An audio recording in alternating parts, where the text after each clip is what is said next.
ملازمت پہ تھے تو تبھی ان کے بارے میں کہا تھا کہ یہ جسٹس منیر پرو ہے، اور پشتوں میں ایک کہاوت ہوتی ہے کہ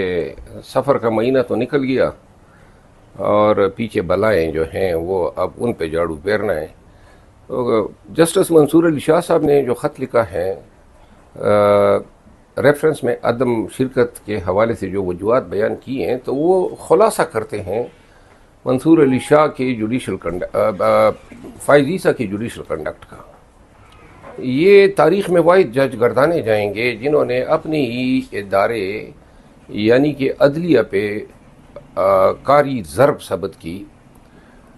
یہ عدلیہ کو ڈیوائیڈ کرنے میں، کمزور کرنے میں اور انتظامیہ کا اس کو باجگزار بنانے میں اس نے بڑا کلیدی کردار ادا کیا۔ ناانصافی میں اس نے وہ تمام ریکارڈ توڑ دیے جو پہلے کے چیف جسٹس صاحبان جس طرح ثاقب نثار تھے یا افتخار چودھری، ان کے اور جسٹس منیر کے ریکارڈ توڑے۔ یہ بدقسمتی ہے پاکستانی قوم کی کہ ایسے نفسیاتی اشخاص جو ہیں جو ذہنی طور پہ بیمار ہوتے ہیں، یہ بھی افتخار چودھری کا لگایا گیا پودا تھا۔ اس کی ڈائریکٹ چیف جسٹس بلوچستان تعیناتی بھی سرے سے غیر قانونی اور غیر آئینی تھی، اور اس کے بعد جو ہیں اپنے دورے چیف جسٹس کے منصب کے دوران جس طریقے سے اس نے انصاف پہ چھری پھیری، پاکستان تحریک انصاف کو الیکشن میں بے نشان کیا، لوگوں کو اٹھائے جانے کے مقصد جو اٹھایا جانا ہے، اغوا کیا جانا ہے، تشدد، اور پاکستان تحریک انصاف کے ساتھ جو ہوا ان مقدمات پہ یہ جس طرح فریق بن کے اس نے ان ظالم و جابروں کا دفاع کیا۔ پھر انہوں نے یک بعد دیگرے ری کاؤنٹنگ کے نام پہ نون کو سیٹیں دلوائی۔ پھر اپنی ہی ایکسٹینشن کے لالچ میں انہوں نے ضمیر فروشی کے حوالے سے ریویو کا فیصلہ 2 دنوں میں دیا، اور اس کے اور ان گنت جرائم ہیں۔ وقت آئے گا ایسے لوگوں کا احتساب ہو، ان کو قانون اور عدالت کے کٹہرے میں کھڑے کیا جانا چاہیے۔ محض یہ کافی نہیں ہے کہ کوئی جرنل یا جج گزر گیا اور ریٹائر ہو گیا تو یہ ایگزمپٹ ہیں پراسیکیوشن سے۔ پاکستان میں ایسے آئین سازی کی ضرورت ہے کہ جہاں جج صاحبان نے عدالتی نظائر سے اور انصاف کے پیمانے سے ہٹ کے فیصلے دیے ہیں، تو صرف یہ کافی نہیں ہے کہ یا وہ فیصلہ کالعدم ہوا یا اس پہ عمل درآمد نہیں ہوا یا عمل درآمد ہوا،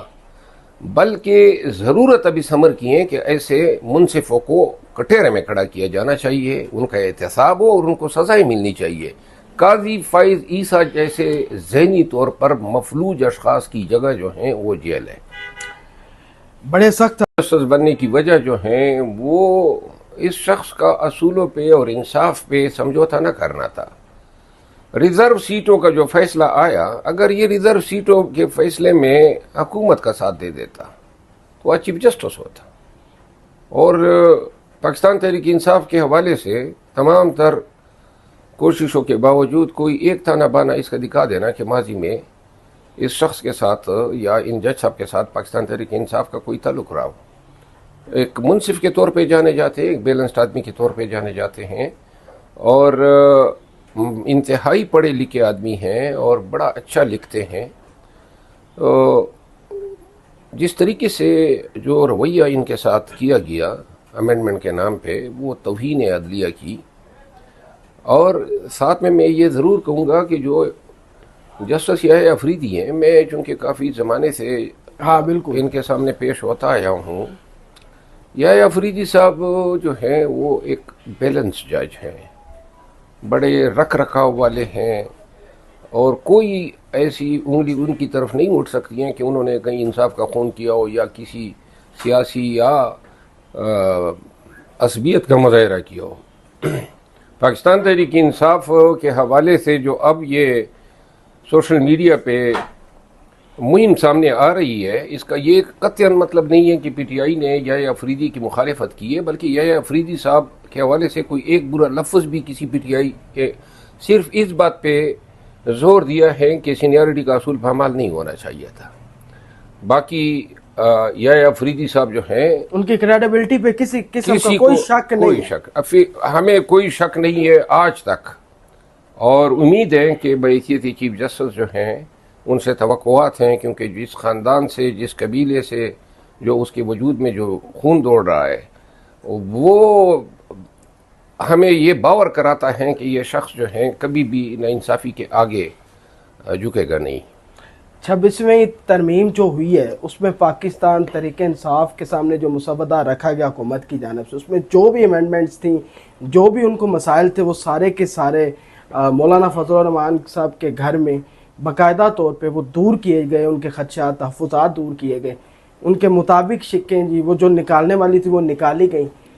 پی ٹی آئی کے بندوں نے ووٹ بھی ڈالا، اور اب جو ہے وہ پاکستان تحریک انصاف کہتے ہیں جی ہم اس کو چیلنج کریں گے۔ شعیب شاہین صاحب نے بیان دیا ہے۔ ایم این ایز نے تو پیسے لے کے ووٹ ڈالے ہیں، اس میں تو کوئی دوسری رائے نہیں، ان کو شوکاس ہو گئے ہیں۔ عمران خان آپ کی مجھے بات مقبولیت مکمل میں- تو کرنے دینا، جی جی آپ کا سوال آ گیا، اب مجھے جواب جی پوری جی کرنے دیں۔ جی جی ایم این اے نے پیسے لے کے ووٹ ڈالے ہیں، جو مسودہ دیا گیا اس پہ ہمارے خدشات ایڈریس نہیں کیے گئے۔ کہاں ہم اس پروسیس کے فریق بن سکتے تھے کہ جی 3 سینئر موسٹ جج صاحبان جو ہیں وہ آئندہ کے لیے اسی کوشش میں لگے رہیں گے کہ حکومت وقت ناراض نہ ہو تاکہ ان میں سے کوئی بھی چیف جسٹس بن سکے۔ تو یہ کس طرح کی اس آئینی امینڈمنٹ تھی، اور کیوں کر ہم سے یہ توقع کی جا سکتی تھی کہ ہم اس پروسیس کا حصہ بنیں گے یا اس پروسیس میں ہم کو حمایت دیں گے؟ آئندہ کے لیے انہوں نے مہر ثبت کی ہے، ایک جیلی امینڈمنٹ ہے، نہ سینٹ پورا تھا، نہ قومی اسمبلی مکمل تھی، نہ اس میں جو ایم این ایز حکومت وقت کے بیٹھے ہوئے ہیں وہ اصلی تھے۔ فارم 47 پہ آئے ہیں، سینٹ میں کے پی کا حصہ ابھی تک سیٹیں فل نہیں ہوئی ہیں، ریزرو سیٹیں این اے میں خالی ہے۔ پھر ہمارے 11 لوگوں کو اغوا کیا، پیسے دیے، اور ان کو جا کے ان کے ذریعے اگر وہ نہ ہوتے تو یہ امینڈمنٹ کہاں سے ہوتی؟ تو اس طرح یہ اس امینڈمنٹ کو آئینی امینڈمنٹ قرار دینا، اس کو لیجیٹیمیسی کے حوالے سے شدید جو ہیں چیلنجز ہیں، اور یہ آئندہ عدالت میں سیٹل ہوگا کہ آیا یہ جو ہوا ایوان کے ذریعے، اور پھر سب سے اہم بات ہے ٹرائیکاٹمی آف پاورز، یعنی کہ ہر ادارہ عدلیہ، مقننہ اور انتظامیہ جو ہیں اپنے اسپیئر میں آزاد ہے یوں، اور یہ ہمارے آئین کی روح ہے۔ تو اس امینڈمنٹ کے ذریعے آپ نے عدلیہ کو باجگزار بنا دیا انتظامیہ کا۔ یہ سارے سوالات حل ہونے ہیں اس کانسٹیٹیوشنل چیلنج کے ذریعے جو ان امینڈمنٹس کو دیا جا رہا ہے۔